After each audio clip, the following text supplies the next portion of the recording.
So the big picture, what is this? In a nutshell, the FBI had a closed investigation. It received new information. Now it will review that information. Sounds simple, but 11 days before the election, could it actually change the course of human events? Ed Henry's live in Washington. Anthony Weiner's investigation, that was the origin of this? Yes, it just confirmed this. Fox News has now confirmed from an FBI source that these new emails that may, and I underscore may, have classified information were obtained by the FBI through the investigation of Anthony Weiner, and that specifically it could be either from some of his electronic devices or, remember, his wife, Huma Abedin. They might have checked some of those devices, according to this source, since it is his wife, clearly, and she is a top aide to Hillary Clinton, who is in the middle of WikiLeaks and all of these other document dumps we've seen. And so, forgive me while I continue to check my email from this source, but this source telling me that, in fact, and it squares with what I had heard earlier from a former FBI official who had separately told me what happens with FBI investigations is that everyone assumed when James Comey back in July said, "I'm not moving forward with charges. I don't believe. I'm not going to recommend criminal charges against Hillary Clinton."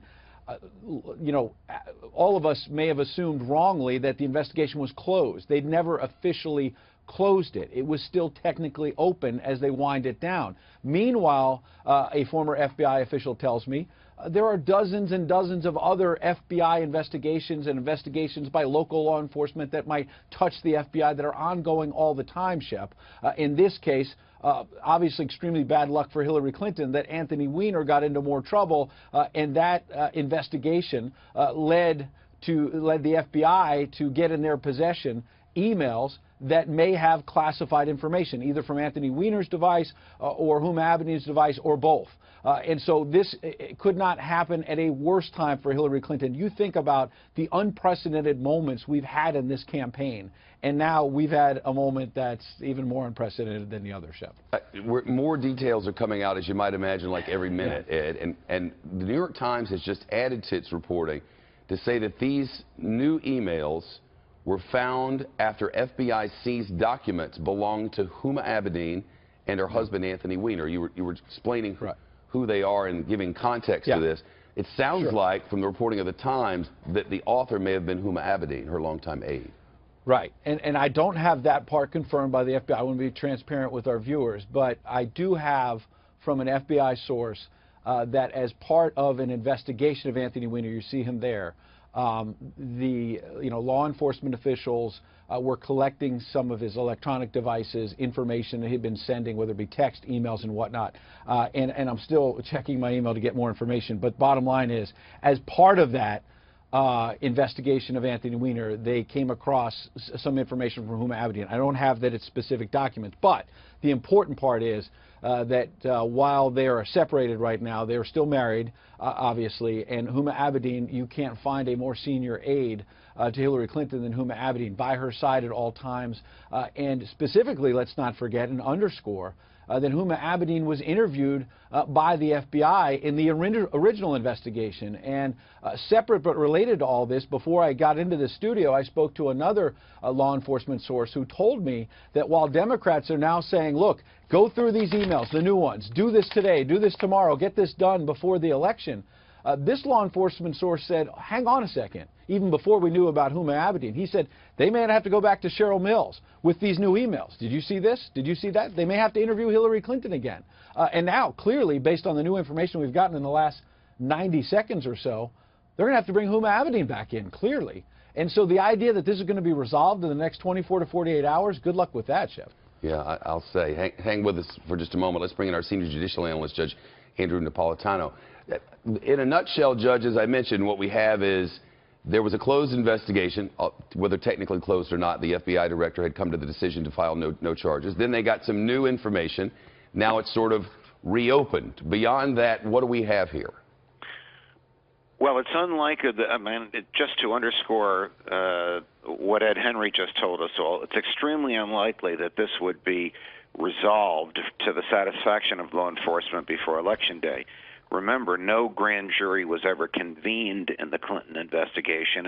It would be nearly impossible, to convene one now and present sufficient evidence to it to get it to do something, either to indict somebody or to agree that there's insufficient evidence to indict anyone. So what I see in all this, and the people with whom I've spoken, and all this is buttressed by the great and last-minute and up-to-the-minute information that Ed just shared with all of us, is that the FBI does not know the classified status of this just from looking at it, and it needs to share it with members of the intelligence community who will say this is either confidential, the lowest level, secret, the mid-level, or top secret, the top level.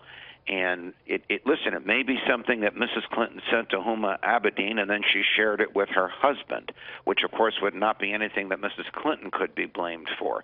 It could be something that contradicts what Huma Abedin or Cheryl Mills said to the FBI in their interviews with the FBI. And so the FBI could be looking for potential charges of lying to the FBI, not against Mrs. Clinton, but against her aide. Now, Judge, what the FBI director said is he doesn't even know if these matters are significant yet, that they have to delve into them before they can even know whether they're significant. Correct. That's why I suggest people should not jump to conclusions that Mrs. Clinton is being reinvestigated for the failure to keep state secrets secret, because it is apparent from those to whom I've spoken and from what our own colleagues have said on the air that the FBI does not know at first blush from its initial examination of these things what their security level is. Well, if it turns out to be a big old thing and we don't learn about it till after the election, I suppose a future President Clinton could pardon herself. Yes. Yes, the president has the power to pardon her or himself, as unusual as that sounds, yes. And I'm not saying it's going to get to that. I can report to you with certainty that we don't know anything about this. All we know is that the FBI director sent a letter to congressional leaders and said, we've got some new emails. They appear to be pertinent to this investigation. We don't know whether they're significant. We need to look into it. We'll get back to you.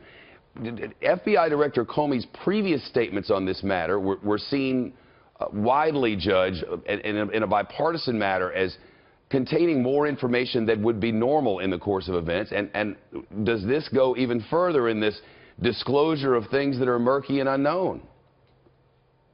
Well, you know, this teases us because we're trying to figure out what the FBI is talking about. And the partisan people in here are saying, lay it out on the table and let the voters decide, simply don't understand that this is a criminal investigation of Anthony Weiner. It would be a federal crime for anyone, an FBI agent or anyone in whose hands this information happened to fall, to reveal exactly what this is until the FBI decides what to do with Anthony Weiner. Yeah, because his case was about, if I'm not mistaken, the accusations are that he was sexting with a minor, and the charges against him could potentially be quite significant. Well, yes, the charges against him could be very significant, but apparently, and you know, this stuff is done below the radar screen, the FBI must have executed a search warrant either on Anthony Weiner's home or on the premises of the computer server for the company that he used, and seized all of his computer records, and in an examination of those computer records came across something or things that appeared to have been classified and needed to be resolved and may have originated with Mrs. Clinton in a perfectly innocent or in a surreptitious way. We don't know what it is, and apparently the FBI doesn't know enough to tell us the significance of it at this point. The FBI is, of course, also governed by these statutes to which I just alluded that prevent the revelation, the exposure of criminal evidence before the government has decided whether to use that evidence in a prosecution. Ed Henry, politically, I can just imagine that both campaigns, one with elation and the other with dread, are really kind of reeling now. Is that an overstatement?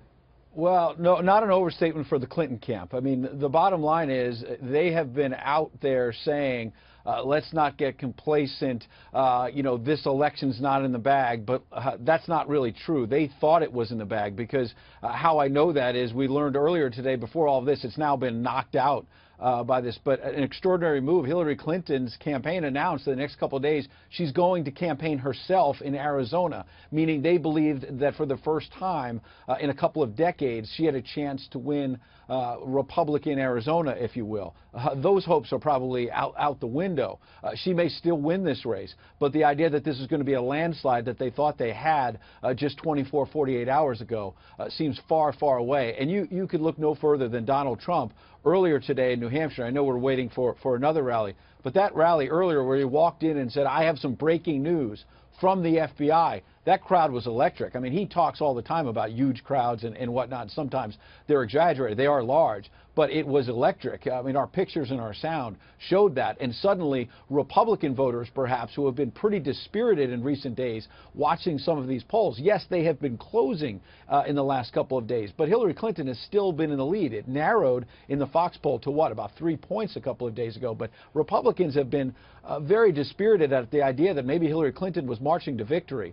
All of a sudden, that has been turned on its head, Chef. Well, it's certainly left in question, as it should have been from the very beginning. On the same day when the New York Times had in its main political story today that the large Republican donors had abandoned him, that he was abandoning himself with money, that all of the money from the Republican Party is now going to, excuse me, down ballot races. It appeared that many of the big East Coast states that he needed so badly were going to be lost. And I suppose all of that could still be the case, but Ed, there's question that did not exist prior to 2 hours ago. Exactly. There's a new cloud over Hillary Clinton, and any momentum that she had has been stopped. We can guarantee that. Again, nobody knows whether she's going to win or lose this race, but any momentum she had coming out of the 3 debates has now been stopped, and all of a sudden there's this new cloud. And I keep thinking about Vince Scully when he retired recently, the baseball announcer. Think about that home run call he had with Kirk Gibson, where he said, in the year of the improbable, the impossible, when Kirk Gibson hit that home run on, what, one leg? This has been an improbable election. Now we see the impossible. Well, we'll have to see what developments transpire. We'll watch it and report to you.